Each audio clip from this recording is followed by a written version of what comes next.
আল্লাহ রাসূল সাল্লাল্লাহু আলাইহি ওয়াসাল্লামের একজন সাহাবী সহিহ মুসলিমে এসেছে, সাহাবীর নাম হচ্ছে রাবিআ। কি নাম?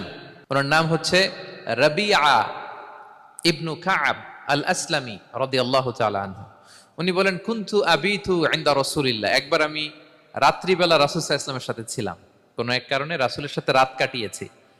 তো রাসূল সাল্লাল্লাহু আলাইহি ওয়াসাল্লাম যেহেতু তাহাজ্জুদের সালাত পড়েন, তো তিনি বলেন, আমি মাঝরাতে উঠে একটা গামলা দিয়ে, পাত্র দিয়ে অজুর পানি নিয়ে আসছি বিশ্বনবীর জন্য, এনে দিলাম।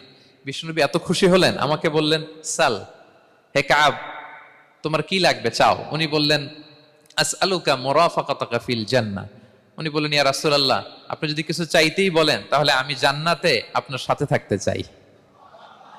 দেখেন কিভাবে ওনারা সুযোগ কাজে লাগাতেন। অজুর পানি নিয়ে আসছে, বিষ্ণু খুশি হয়ে গেলেন, বলেন, তুমি কি চাও? বলে, আসআলুকা মুরাফাকাতাকা ফিল জান্নাহ। বড়টাই চাইছে, ছোটখাটো জিনিস চাই নাই। যে নবী, হে, আমি জান্নাতে আপনার সাথী হতে চাই। বিষ্ণু বললেন, আওয়া